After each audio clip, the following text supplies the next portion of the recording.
साथियों, स्वागत है आप सभी का एक बार फिर से मेरे यूट्यूब चैनल पे। और अब हम यहाँ पे एक नए टॉपिक को पढ़ेंगे और वो टॉपिक मैंने सेलेक्ट किया है सेल सिग्नलिंग। यहाँ से बहुत सारे क्वेश्चंस एग्जाम्स में पूछे जाते हैं। बेसिकली मैं यहाँ पे आपको इसके कई सारे पार्ट्स में रिलीज़ करूँगा। तो अभी हम केवल इसमें जनरल इंफॉर्मेशन ही देखेंगे, ठीक है? बाकी ये जो बुक से मैं आपको ये पढ़ा रहा हूँ, ये ब्रूस एल्बर्ट की बुक का ये इमेज है। तो आप रेफरेंस के लिए आप इसको ब्रूस एल्बर्ट से आप देख सकते हैं। बाकी कोई भी क्वेरी हो तो आप कमेंट सेक्शन में मेरे से पूछ सकते हैं और फर्दर इसके पार्ट्स अपलोड होते रहेंगे।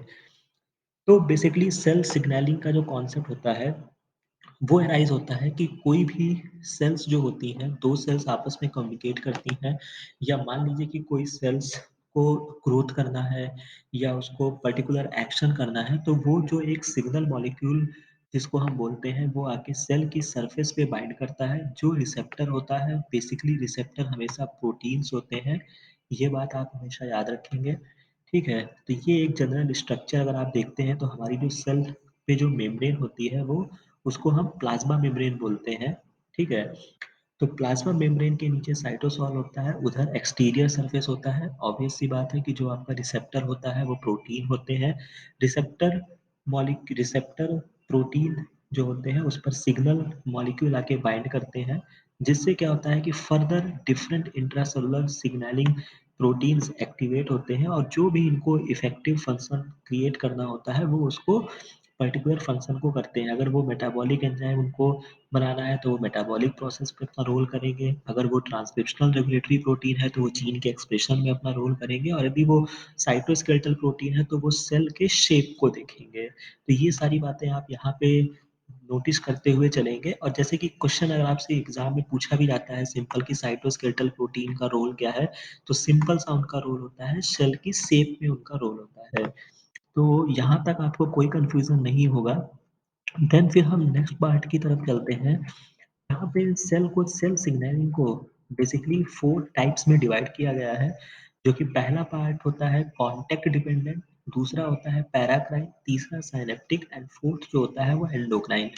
बेसिकली आप इसके डिटेल्स में पढ़ेंगे तो कॉन्टैक्ट डिपेंडेंट का मतलब होता है कि जब एक सेल दूसरे सेल के एकदम कॉन्टैक्ट में आके अपने प्रोसेस को करते हैं, उसको हम कॉन्टैक्ट डिपेंडेंट कहते हैं। बेसिकली ये जो सिग्नलिंग होती है, ये आप नोट डाउन कर लीजिएगा। ये जो होती है सिग्नलिंग, ये डेवलपमेंटल बायोलॉजी में ये बेसिकली ये फॉलो होती है। और इसके अलावा कुछ इम्यून सेल्स होती हैं जो कॉन्टैक्ट डिपेंडेंट सिग्नलिंग को फॉलो करते हैं।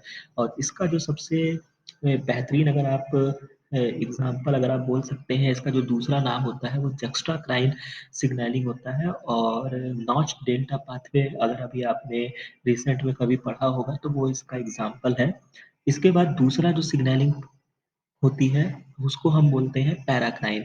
पैराक्राइन में होता क्या है कि यहाँ पे जो भी सेल होता है वो अपने मॉलिक्यूल को रिलीज करता है और नियर बाई सेल्स। यहाँ पे आपको याद रखना होगा paracrine signalling depends upon local mediator that are release to extra cellular space and act on neighbouring cells पे वो अपना काम करती है। तो इस तरीके के अगर क्वेश्चंस आपसे पूछे जाते हैं तो आपको याद रखना होगा। थर्ड जो होती है वो साइनेप्टिक होता है। साइनेप्टिक ये नर्वस सिस्टम की जो आपकी सेल्स होती हैं, जिसमें साइनेप्स होते हैं, वहाँ पे न्यूरोट्रांसमीटर जो रिलीज होते हैं वो इस सिग्नलिंग को फॉलो करते हैं। तो आप यहाँ पे देख सकते हैं synaptic signalling is performed by neurons that transmit signal electrically along their axon and release neurotransmitter at synapse which are often located away from the neuronal cell body।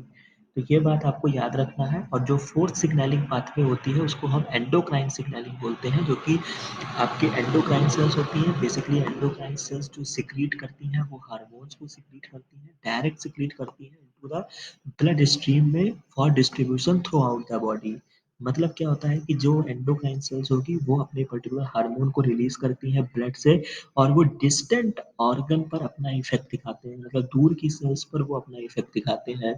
तो इस तरीके से सेल सिग्नलिंग में मैं आपको ये 4 टाइप्स मैंने यहाँ पे आपको एक्सप्लेन किए।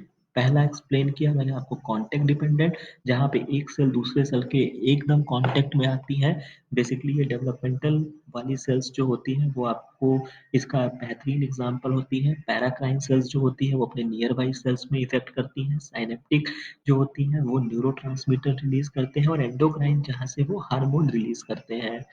तो इस तरीके से आपको ये एक जनरल इंट्रोडक्शन का पार्ट हुआ। अब हम बात करते हैं कि सेल सरफेस के रिसेप्टर के आधार पे कैसे-कैसे यहाँ पे सेल के रिसेप्टर्स होते हैं। बेसिकली जो होते हैं कुछ मॉलिक्यूल्स के रिसेप्टर्स जो होते हैं वो सेल के सरफेस पे पाए जाते हैं। तो बेसिकली आपका जो प्लाज्मा मेम्ब्रेन होता है वो लिपिड्स की बनी होती है।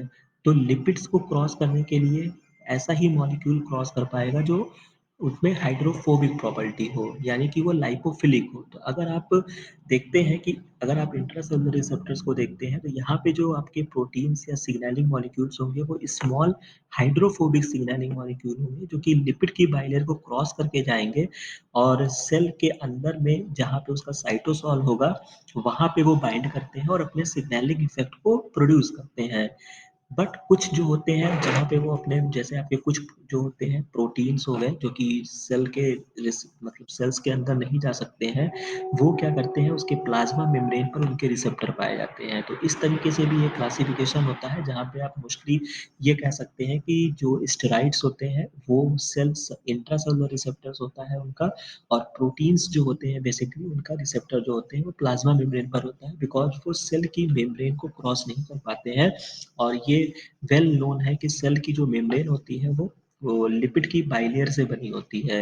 इसके अलावा यहाँ पे एक बात और आपको ध्यान रखना होगा जो कि कभी-कभी कॉम्प्लेक्स क्रिएट करता है और क्वेश्चंस ऐसे एग्ज़ाम में पूछे गए हैं कि जब वो इंट्रासोलर रिसेप्टर्स की स्टोरी आती है, तो यहाँ पे जैसे अगर आप इसके डिस्क्रिप्शन को आप पूरा अगर आप थॉरली इसको पढ़ते हैं, तो some small signal molecule by contrast diffuse across the plasma membrane and bind to receptor protein inside the target cell either in the cytosol or in the nucleus। तो या तो वो साइटोसॉल में बाइंड करेंगे या तो वो न्यूक्लियस में बाइंड करते हैं। तो एक बात आपको हमेशा याद रखनी होगी कि जो इसका सबसे बेहतरीन एग्ज़ाम्पल है जो न्यूक्लियस पे बाइंड करता है वो थायराइड हार्मोन जो आपका होता है वो सीधा न्यूक्लियस में उसका रिसेप्टर पाया जाता है। तो ऐसे क्वेश्चंस कई बार पूछे गए हैं जहाँ पे ये कॉम्प्लेक्स क्रिएट करता है कि थायराइड का रिसेप्टर कहाँ होता है, तो थायराइड हार्मोन का जो रिसेप्टर होता है वो न्यूक्लियस में पाया जाता है। तो ये कुछ जनरल इन्फॉर्मेशन थी जो मैंने आपसे शेयर की है। होप ये वीडियो आपको अच्छा लगा होगा।